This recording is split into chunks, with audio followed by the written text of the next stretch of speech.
Bomberman64, standard action platforming, sort of like Super Mario 64, with bombs.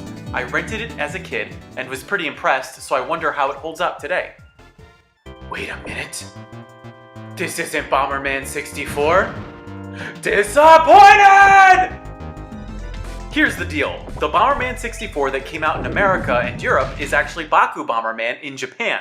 The true Bomberman 64 came out 4 years later.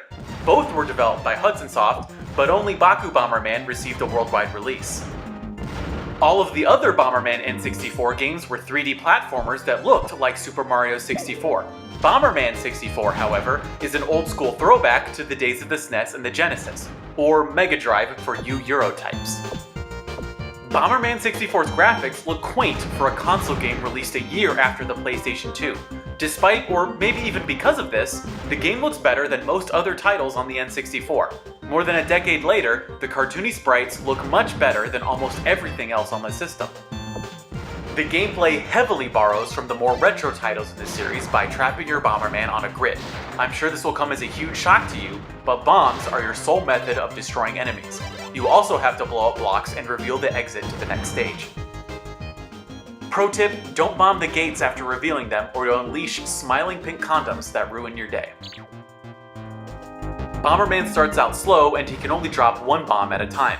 While you progress through the game, you can pick up speed boosts, extra bombs, and special kinds of bombs. The coolest looking bomb is the spiky one that rips through blocks with ease, while the most useful is probably the remote bombs you explode on command. The traditional single-player mode is entertaining enough, but Bomberman Park is where it's at. It's like the developers spent all their time working on minigames instead of writing a story for the main game. There are just so many minigames I can't show them all, so I'll give you the best. At number 10, Puzzle. It took me longer than I'm willing to admit. In at a controversial number 9 is Falling Daruma. I like to think that the jetpack is bomb-powered, then at least something in this game would be bomb-related. At number 8, Tetris. With bombs. At number 7, Blue Bomb, Black Bomb. Whoever designed the packaging needs to be fired. At number 6, Horrifying Face Shooty Thing.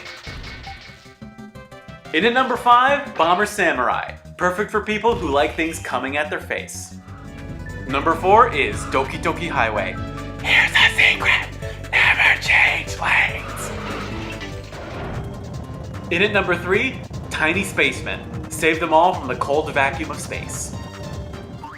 Number 2, Droppin' Logs. Number 1 is Galaxy Train. It's like Snake, except you're a train that eats carriages. Also, you're in space. Bomberman 64 has such great gameplay, I can't see why it was never released in America. It must be because the N64 was on death's doorstep and Americans would never have bought the cutesy 2D graphics in the year 2001. There isn't really a story either, so I never felt compelled to play the game for more than an hour at a time. Multiplayer is a bit lacking too, since you can only play against your friends in the traditional blow-em-up game. Unfortunately, Bomberman Park only has enough room for one. At its heart, Bomberman 64 is a collection of fun minigames that still plays really well. For those who love Bomberman, or just a rare and cool N64 import, I definitely recommend this game. Bomberman 64 gets 6 bombs out of whatever. I can't make better videos if you don't leave comments, so please let me know what you think. Thanks for watching, and mahalo.